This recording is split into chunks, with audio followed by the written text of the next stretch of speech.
community stakeholders meeting. And so glad to be with you. I want to say happy holidays to each and every one of you.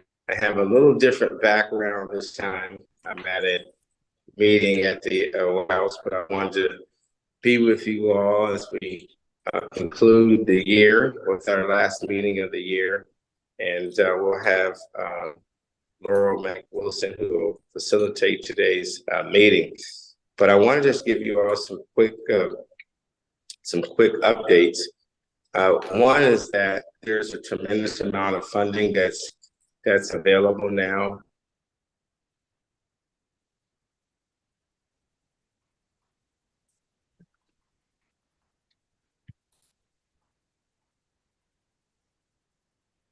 It's quite a cliffhanger. Yeah, I don't know what we lost you for a second.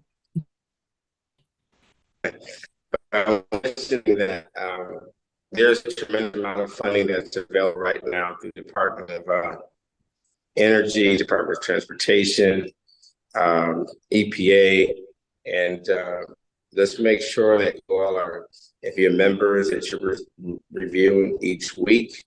The weekly press review will read those funding announcements out. Please read those come out generally on sometime between Monday and Tuesday. Also, you can see things in the newsletter pretty much about funding announcements. And if you hear about some funding that you don't see us put out, feel free to send it to either myself or Laurel from the team, and we'll make sure we share that with our folks. Please remember that our office is always looking to partner with you all on grants. We also like to do letters of support for grants as well. So if you're ever working on a grant or a proposal, you need a letter of support, don't hesitate to reach out to our office. We enjoy being able to support those efforts and advocate for funding for our members. We love doing that. The other thing I want to mention is that membership. If you have not paid your 2024 membership, please do that. It's membership season. We'd love for you to pay your 2024 membership. So if you've not done that, if you've not received an invoice or renewal letter yet, you will be those between today and Monday. But please make sure you start paying your membership as well. We also have our 2024 sponsorship kit available as well. So if you want to be a sponsor, get some branding and help us to continue to do this good work, our sponsorship kit is available. We can email that to you today as well. So that is also readily available. Everyone keep your fingers crossed. GWRCCC did apply for a number of grants the last couple of months, and hopefully some of those we'll win. We'll know.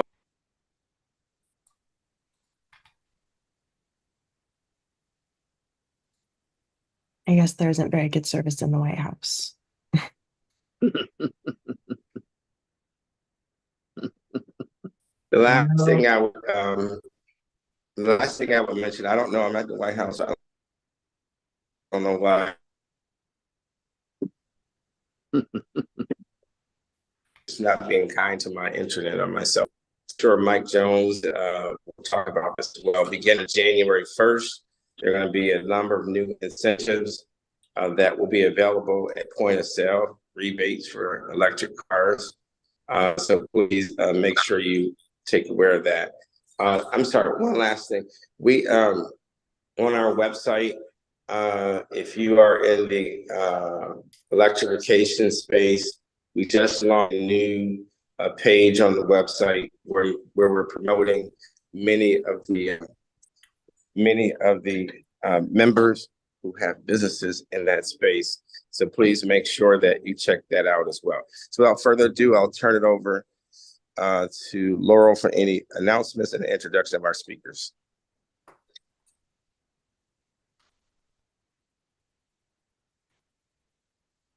All right, good morning, everyone. One final announcement is that the sponsorship package for the Ron Flowers Scholarship Golf Outing that's coming up next year on June 27th is available. So I will drop that in the chat as well if you're interested in helping us put on the golf tournament and also support the scholarship, which is provided to local high schoolers. So there it is. All right, so now we're going to move on to our speakers. First up, we have Mike Jones, who is the project leader and technical assistance for the Clean Transportation TACT Group in the Center for Integrated Mobility Sciences at NREL. And Mike, you have co-host capabilities, so if you have any presentation, feel free to go ahead with that. But other than that, take it away. Great. I will give it a try here. I'm admittedly not an expert with Zoom. See how this goes. Are you all able to see this right now? Yes. Yes. Great. Okay. Thanks for that introduction. I'm Mike Jones. I'm a project lead at NREL. Speaking on behalf of the Joint Office, I sort of operate as their middleman, region lead for the Mid-Atlantic states, including DC. I'm actually a former Clean Cities coordinator myself in Maryland, so well aware of all the great work that Antoine and the coalition are doing. Certainly happy to be here. I was asked to just provide a little bit of information, from the federal perspective, the Joint Office, some of those factors that are driving things along from the federal level. We'll talk just a little bit about, what the Joint Office is, talk a little bit about some of the federal funding opportunities. And as Antoine mentioned, I'll touch on the new federal EV tax credit that's coming up. But I also, just want to spend a couple minutes talking about some of the technical assistance opportunities that's offered by the Joint Office. So first and foremost, the federal approach, obviously the Biden administration has made transportation decarbonization a priority. One of those motivating factors is the fact that transportation, and more specifically light duty vehicles, are the largest contributor of U.S. greenhouse gas emissions. So electrification of that sector is going to really be necessary and required to move the administration's goals forward for greenhouse gas reduction. It's an all of the above, strategy in terms of federal agency collaboration, DOE, DOT, EPA, you name it. Really, all of the federal agencies, along with the Joint Office of Energy and Transportation, are working together and kind of being motivated by a national blueprint to get greenhouse gases reduced by 2050. This is a pretty long document. I haven't gone through it in full myself quite yet, but if anyone's looking for a little bit of light reading, I think that's a great resource for people to consult. Probably heard this quite a bit at this point about the Biden administration's goal for 500,000 chargers by 2030. You can see some of the statistics there about how those figures are rapidly growing over the past couple of years. And obviously, we've got quite a bit of ways to go towards 500,000, but well on our way at this point. As you can see, from a national perspective, the plug-in battery electric vehicle market is really accelerating, especially over the past 2 years, result of a number of different factors. Incentives will be part of it. I'll talk about that briefly, but you can really see a really significant ramp up from the period of time up until 2 years ago, and then from 2 years ago to now, a really strong acceleration. And some milestones are being approached. Just hit 1 million EVs sold nationally. That's still being driven, of course, by California to some extent, but that growth is starting to trickle into some other states as well. including, of course, here on the East Coast. Just to give a quick kind of high-level primer on what the Joint Office is, since not everyone is fully aware. But it was established in the bill, the bipartisan infrastructure law, to really try to get everyone on the same page from the federal level, to try to move the ball forward on transportation electrification. Over 300 million, or just over $300 million, was assigned an authority between DOT and DOE to do a number of different initiatives. This is sort of the vision and mission statement that folks are probably or maybe familiar with at this point. But again, the main goal is to try to bring synergies together between DOT and DOE to move towards a future where everyone can ride and drive electric. So a ton of different opportunities have been born out of bill and IIJA legislation over the past couple of years. Assuming some of these, if not all of them, are pretty familiar with everybody. I'll talk to some of them a bit, but there's obviously NEVI, CFI, the Low No Transit Grants, and the Clean School Bus Program for EPA. The Joint Office provides guidance, technical assistance on all of these opportunities, both to the federal agencies themselves and, of course, also to any prospective applicants that may be looking to take advantage of these programs. Again, just sort of the mission statement of what the Joint Office is trying to achieve: reliability, cybersecurity, et cetera. These are some of the, the pillars that the Joint Office has made a priority, as they go about trying to advance transportation electrification. Funding updates, I think the part that most people are most interested in. I think everyone is pretty familiar with the National Electric Vehicle Infrastructure Program at this point. The national program, formula funding program to deploy chargers along corridors within 1 mile every 50 miles, 150 kilowatts and above. This is really starting to ramp up across the country at this point. It took a while to, first of all, wait for the final rule to be approved, for guidance to kind of come out. But now that the programmatic interpretation questions have largely been addressed, deployment and implementation is just now starting to ramp up, even though the funding was approved 2 years ago. So you've probably seen a lot of headlines flying about NEVI. This is just sort of a collection of some of those headlines, an idea of where states are at. Ohio rather was actually just in the news this week. This is talking about their groundbreaking, but Ohio just became the first state in the country to officially open a NEVI-funded charger.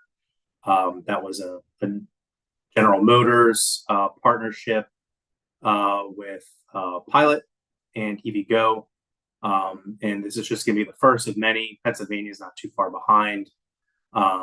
So I think we can expect to see, a lot of station openings really starting to ramp up, once we get into 2024. As part of that NEVI funding, there was the set-aside funding. I like to call it the set-aside funding. The mouthful name that they came up with for that was the Electric Vehicle Charger Reliability and Accessibility Accelerator. This was the funding, set aside from the total NEVI funding, essentially to repair and replace existing broken chargers. That application period closed about a month ago. So I'm not sure if anyone was involved in that process, but hopefully there will be some announcements on that, getting some broken chargers replaced and repaired. Hopefully some announcements coming within the next few months. The Charging and Fueling Infrastructure Program, CFI, probably another opportunity that a lot of folks are familiar with. $700 million in total funding that closed way back in June. I know that folks on that team have been working really hard to get those proposals reviewed. There were kind of two subsets, a corridor program and a community program. So those are closed, but if anyone on this call was involved in a CFI proposal, awards are coming soon. Can't quite put a specific date on it at this point, but should be announced within the coming months. And that'll be a really good opportunity to complement the NEVI deployment efforts. The Joint Office Funding Opportunity announcement, again, I'm not sure if anyone on this call was involved with that. Just in case anyone was, that was an opportunity put out a few months ago now at this point. Again, really just trying to fill in, some of the, I guess, gaps that may not be addressed by NEVI or CFI, things that can advance electrification interests maybe outside of deployment. You can see some of the topics that were included here. Resiliency, equity, those are, again, key pillars of the administration of the Joint Office's mission. Again, awards for anyone who is involved in a proposal to that should be announced within the coming month. And then last but certainly not least, I think the one that'll probably have the most people's attention is the clean vehicle tax credit. This technically does not fall within the Joint Office's purview, but of course, something that we're tracking. Some pretty substantial changes are coming to that credit starting in 2024. Of course, there are some of the restrictions have already been the case with the existing credit based on assembly location and battery components, etc. But I think the biggest change that will have perhaps the biggest impact for consumers is the fact that the credit will at that point be able to be approved at the point of sale. It'll effectively become a cash on the hood rebate. You'll no longer have to wait until tax season or be impacted potentially by any sort of tax burden that you may have.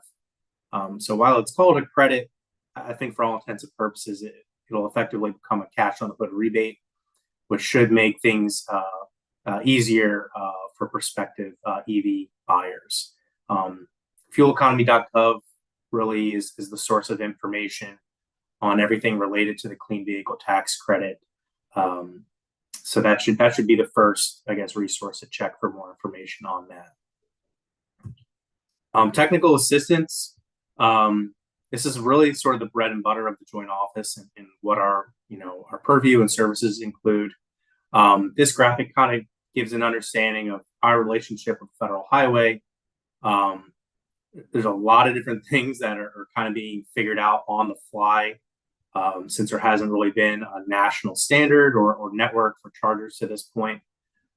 This kind of gives you an understanding of what we're coordinating with them on, the various topics. I know that's a lot to digest, but it's a pretty strong back and forth relationship on how we coordinate with Federal Highway and our other federal agencies, the entities that actually own bear responsibility for the various funding programs like NEVI. So hopefully this gives you a good understanding of that level of coordination. Really, the Joint Office is providing TA to pretty much every type of use case in this sector. Obviously, NEVI, charging stations get a lot of the attention. But like I said earlier, we're also involved in the school bus and transit bus sectors. So states, communities, tribes, school bus, transit bus, you name it, we're here to help. We do one-on-one meetings with state DOTs to answer questions about NEVI. That's one of my roles. We also have a concierge service that anyone can use at any time to request technical assistance on this topic. And the support team for Joint Office TA has really started to ramp up to meet growing demand. This is just sort of a snapshot of the different resources that the Joint Office has put out to this point. As you can see, really covers the spectrum from charging deployment, buses, forecast reports. This list is growing by the month. So, driveelectric.gov is the main resource for the joint office where these resources are aggregated. Hopefully everyone's already familiar with that resource, but if not, this is always, I think, a good first resource to consult when trying to get information. When you go to driveelectric.gov, this is what the contact form looks like. This is what you can use, you and your stakeholders can use to request assistance. We have a great support team that's manning that TA line. So definitely don't hesitate to reach out if you think that we can be of assistance. And that is the conclusion of my slides. There's my contact information. And I can work with Antoine and his team to make this information available to anyone that may want it. That's all I've got. Thank you. Great. Thank you, Mike. Does anyone have any questions for Mike?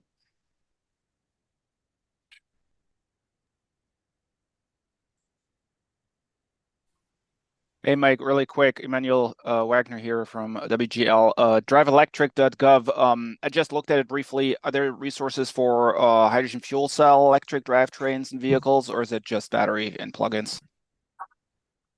Yeah. Hey, Emmanuel. Hope you've been well. I would say at this point, I think the majority of the resources are battery electric oriented. I don't know that we have any standalone resources entirely focused on hydrogen. But I think that that may be an area that we see some more publications on over the coming year, especially perhaps on like the transit side of things. So that is something that is on the radar of the joint office for sure. Thank you, Mike. Happy to see you. You too. Any other questions? No. Okay, great. Well, thank you so much, Mike. Next up, we have Chance Parker, who is the Northeast Regional Sales Manager with Lightning E-Motors. Take it away, Chance. Good morning. Everybody see my screen okay? Yes. Excellent.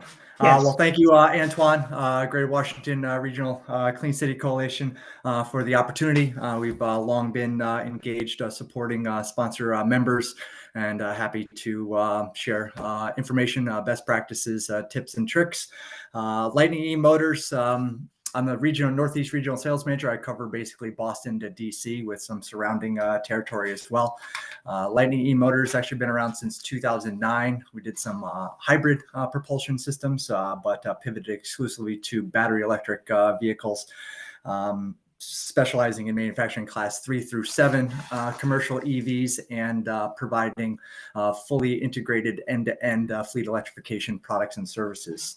So with that, let's just get into it. I'll provide, kind of some context on Lightning, but overall kind of focusing more on agnostic approaches to how best support and develop fleet electrification transition plans. So fully integrated, like I said, end-to-end services, vehicles, data, telemetry, which we call Lightning Insights, and charging infrastructure.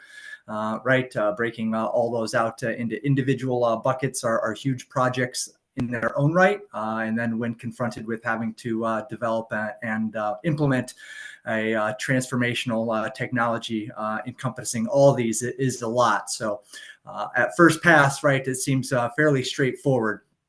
But really what we've done is kind of dove into the more granular approach and established basically a fleet electrification equation, if you will. And certainly most people focus primarily on the bright, shiny object.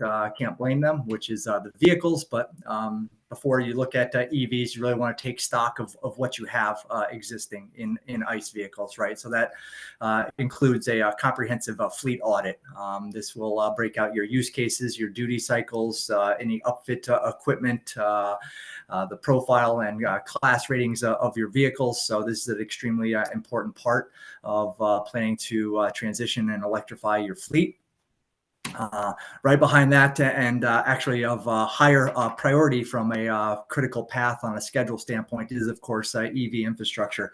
Mike shared some great information on NEVI and public charging infrastructure. But when it comes to fleet operators, owners, they really have to own by and large a big percentage of their charging infrastructure. So that all starts with very early utility engagement, right? There are a lot of resources available, program managers, project managers to help support, expedite, and felicitate, the grid tie-in, assessing your existing power supply, what type of upgrades need to be put in place from the utility side of the meter, whether that's just simply dropping in a transformer, which is not so simple, but to the other extent, potentially substation upgrades and things that are certainly much more intense, costly, and take up a lot of time.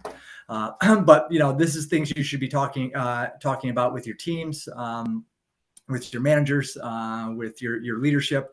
What do your routes look like? How do you optimize those routes? What type of hardware are you looking for? Level 2, level 3, is there going to be public access? There's often a condition to some of the grants, rebates, and incentives that require public access to charging. So these are things on secure sites that you need to take into consideration.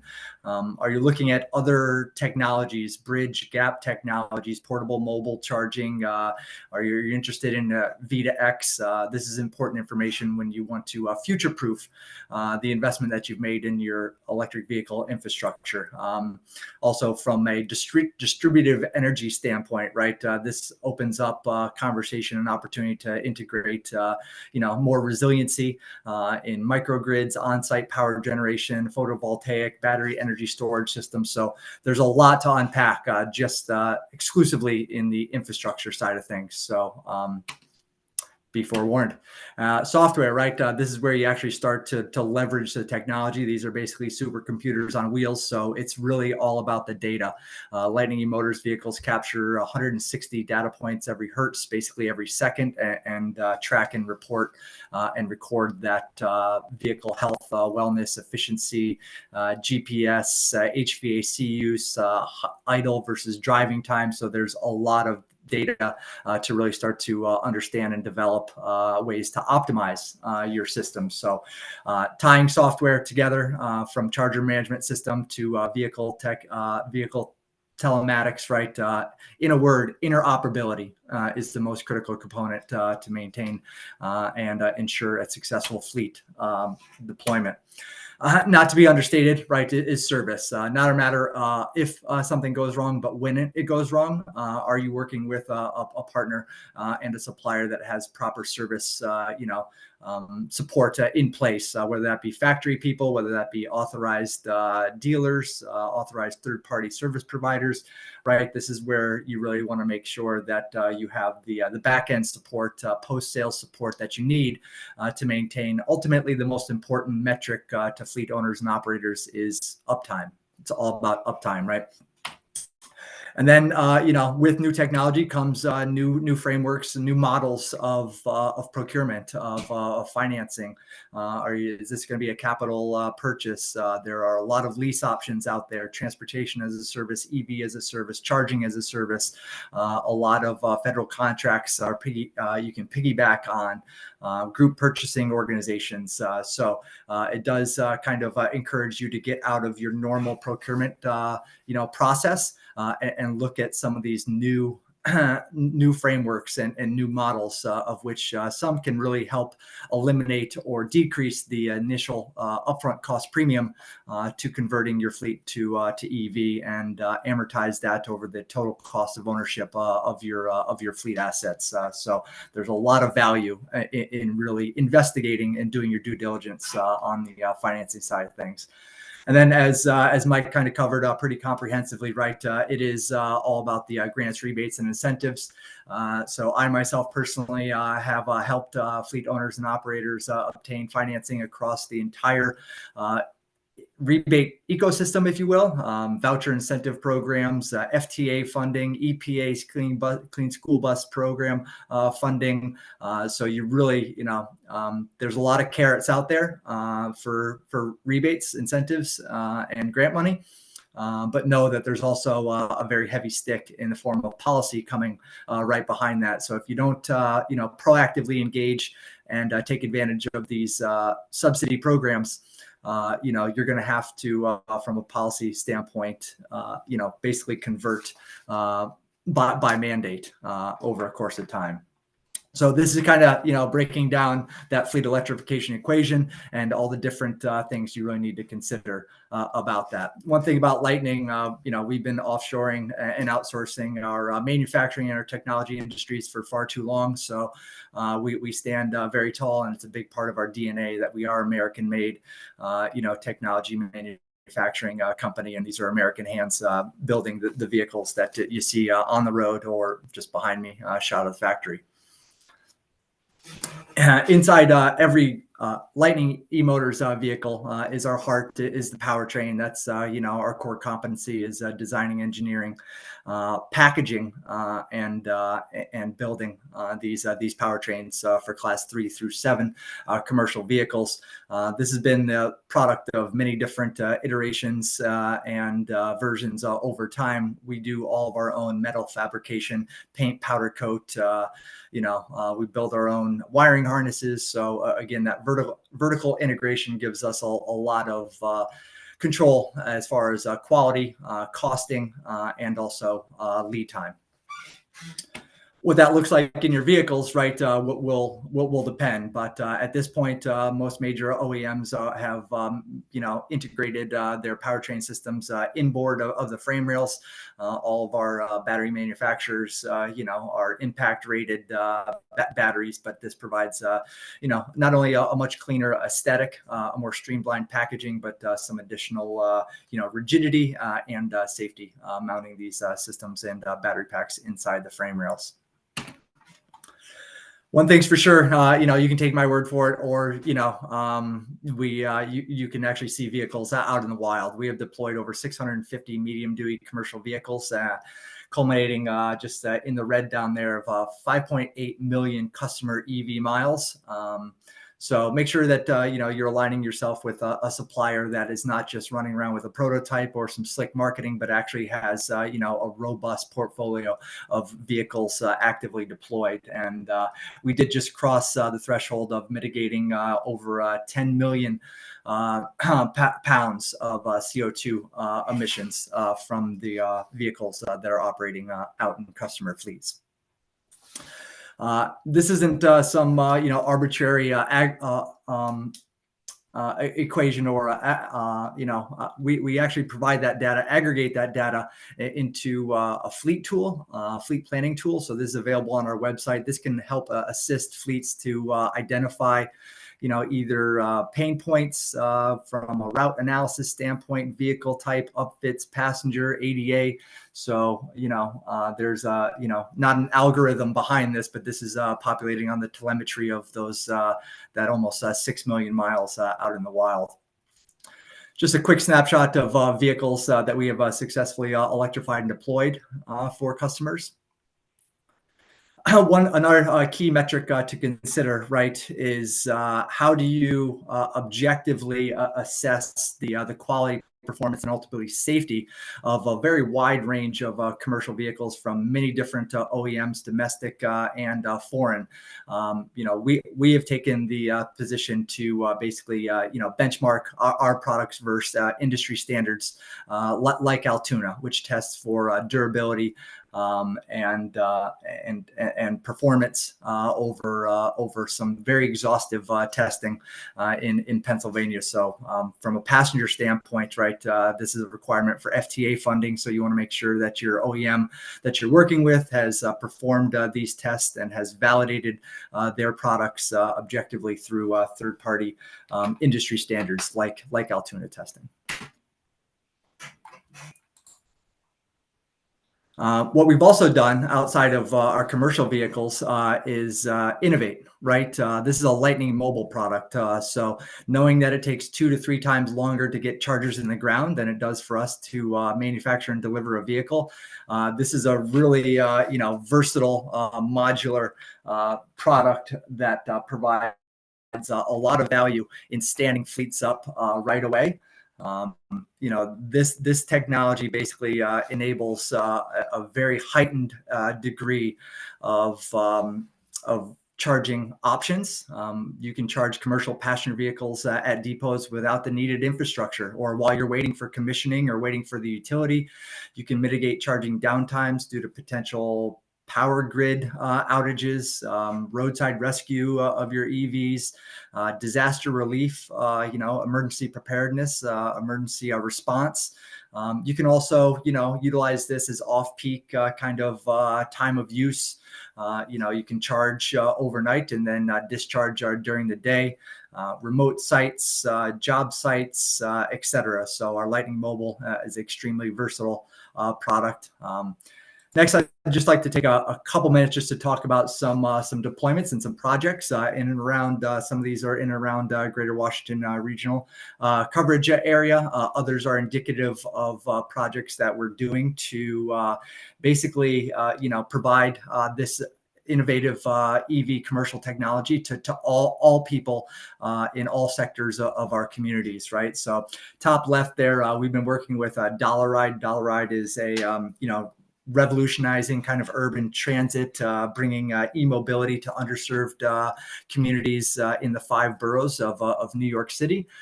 So we've just deployed the first couple vans, 3 of them actually with Dollaride in the outer boroughs. Very happy and proud to be a partner in that program.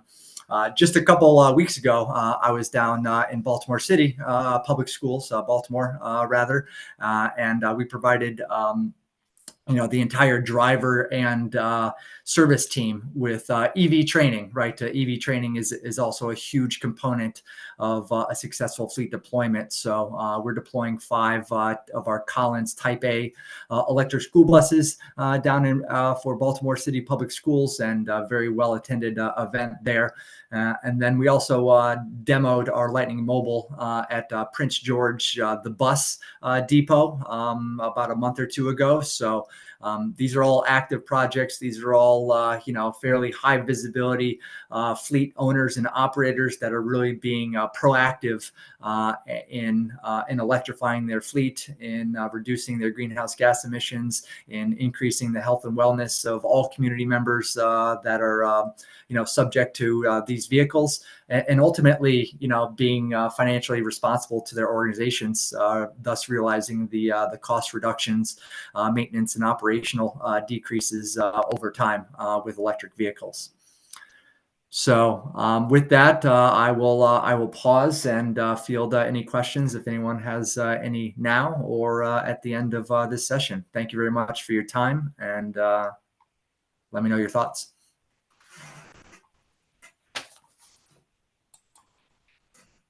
Thank you, Chance. Any questions for Chance?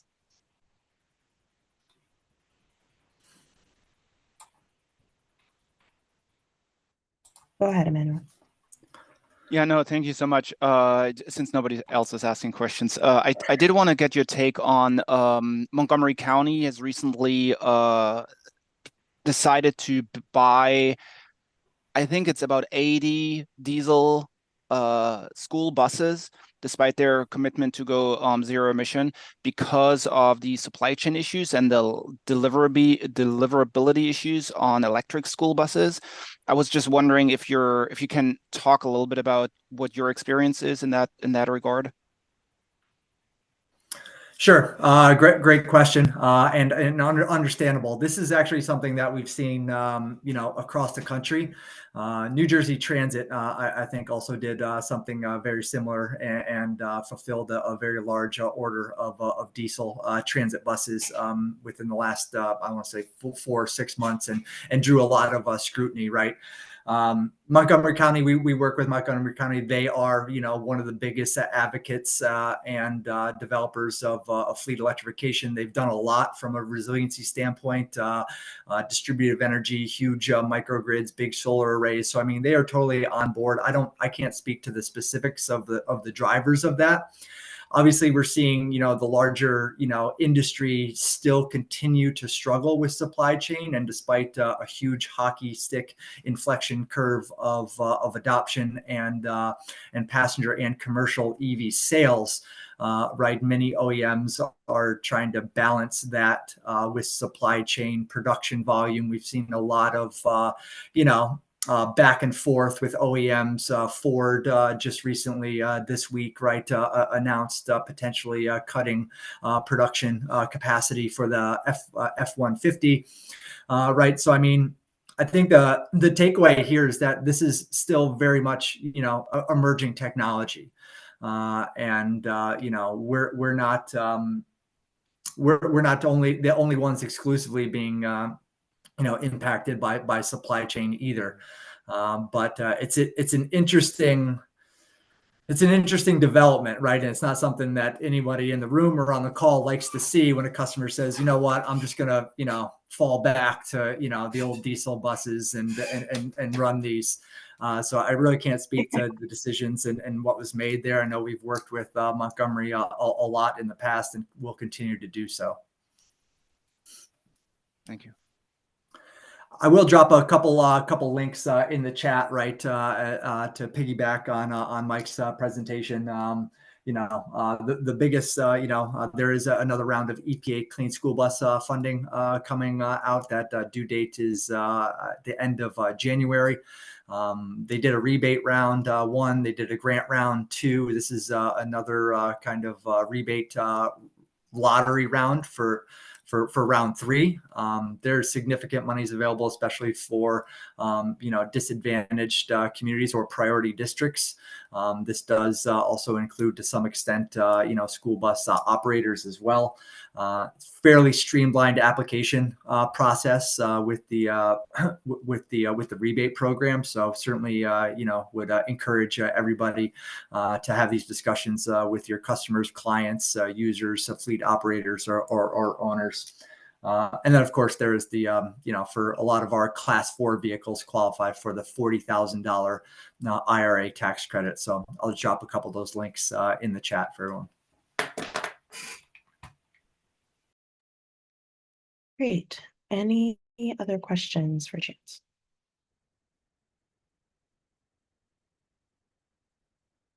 Doesn't seem like it. Well, thank you very much, Chance. Last but not least, we have Armando Gaetaniello, who is the Community Solar Project Manager at Reactivate. And Hello. Hello. And good morning. And you are all good to go. All right. Thank you. Thank you for having me here. Many thanks for giving me space to introduce my company. I'll pull up the presentation in a second. Let's see, where is the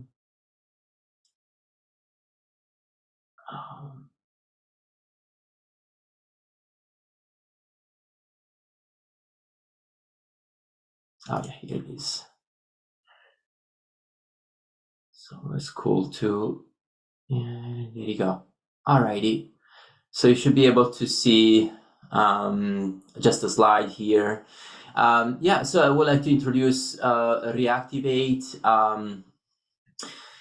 Let me see if I can put it in presentation mode. There you go. So reactivate. I just have a few slides, so I'll go over it in a few minutes. We are a mission-driven renewable energy developer. We're based out of Chicago, but very much our footprint is very much in across the United States. We develop and originate, own also projects for the lifetime of them, of the assets. And we focus specifically on low and moderate income and disadvantaged communities that in one way or another have been underserved over time. So we want to be focused on that market segment, as we want to bring in clean energy option and clean energy transition to all communities that are part of this country. We do so with different business models. Generally speaking, we're a distributed generation type of asset developers. So that doesn't mean that we're not doing utility scale. We're also doing some utility scale, but for the most part, we see that distributed generation is the better way to serve disadvantaged communities. And so community solar and battery storage that are also at the community level, not necessarily utility scale, is the one first way to serve that community with direct energy savings on their bills. Maryland, for example, DC have a pretty strong program on the in the community solar space. Virginia has also another program as well. So we're present in these states with that business model. But we also do some small utility scale solar when we have the opportunity, and oftentimes we kind of make that utility scale still a project that makes community, that provides benefits to community, and that typically with a community impact PPA or a community impact bill transfer agreement that basically have the disadvantaged community, the low income households in a certain footprint, maybe in PJM, given that we are in the mid-Atlantic in this case, be directly beneficiary of an energy bill savings on their electric bill on a monthly basis. We also do some on-site solar, and then we also focus on next generation is electric vehicle charging stations and energy storage opportunities. We see all of that kind of being woven together, basically, given the IRA opportunities, all the new finding opportunities. But at the end of the day, this clean energy transition is really a one whole conversation that is so many interconnected pieces. And so with the clean generation on one side and clean transportation on the other side, consuming that clean energy, that's how we want to bring it all together. We've been founded by a large renewable energy developer. You may have heard of Invenergy. When we founded over 2 years ago with this goal in mind to serve the underserved, well before the IRA was passed or was even an idea or a concept. And Invenergy came together with Lafayette Square. Lafayette Square is an impact investing firm. It's really its niche is also to focus on middle income or working class communities. So kind of really targeting again the one that have been underfinanced, so to speak. And so with this with this expertise, with this set of expertise, they joined together in this initiative to found Reactivate. By targeting this niche market. This is our senior leadership, but let me go over directly to our 2030 goals, which we've been at it with originating and developing projects from the beginning. So we're not, sometimes we may purchase assets that have been reaching a milestone, but for the most part, we originate and develop our own projects. And again, like I said, we're end-to-end developers, so we'll be seeing through all these projects through ownership, financing, all the construction phases, all the operation phases up until the commissioning. And our 2030 goals, it's a tall order, and we are to develop up to 3 gigawatts of renewable energy for low and moderate income communities. We want to enter contracts with minority and women-owned business enterprises, and we have the focus on training traditionally underserved communities to have their careers jumpstart into a new phase with clean energy specifically. And then finally, with this renewable energy developed, we want to serve at least 100,000 low and moderate income households across the country and provide at least $50 million in energy savings. Given that we're up to almost the end of the meeting, I would just maybe cut it here and see if there are any questions that I can ask. I can answer, and maybe we can have more of a conversation. But thank you for your time, and thank you to the coalition for having me here. I'll put also our website on the chat so that you can take a look. You can browse as you please. Great. Well, thank you very much, Armando. Any questions?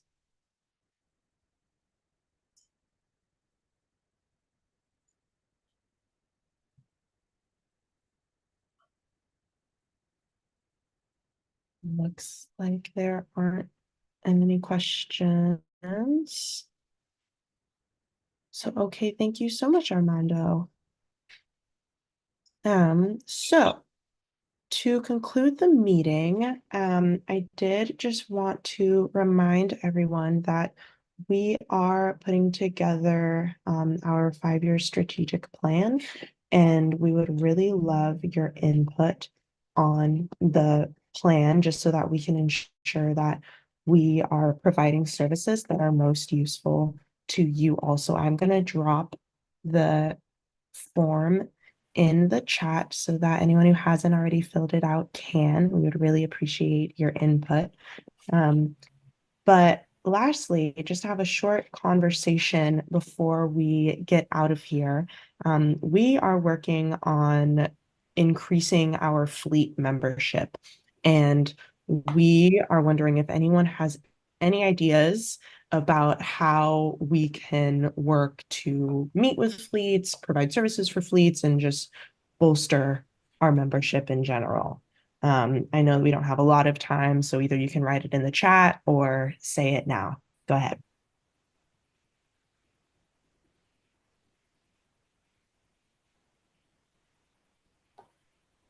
Anyone?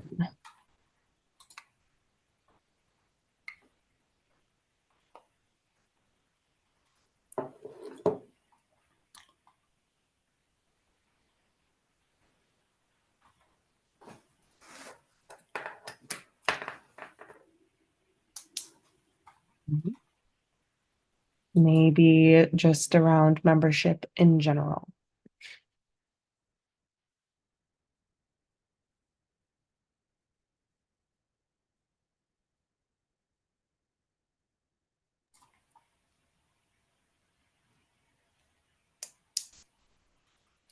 How about Tim Fitzgerald? You've worked with fleets before. Do you have any ideas around how we could increase our fleet membership? Wow, Laurel. Okay. Nice of you. So nice of you. Look, from my perspective, I believe that what we need to do is call a quorum in terms of fleet discussions. Stakeholder meetings are fine and everything else we do are great.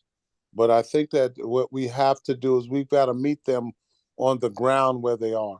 For instance, we just had a local NAFA meeting where the locals just got together from Fairfax to Prince George's to WSSC to DC Water to the rest out at Fairfax Water and Prince George's County as well. And I think that, you know, what we discuss at these kinds of quorums are the basic fleet needs.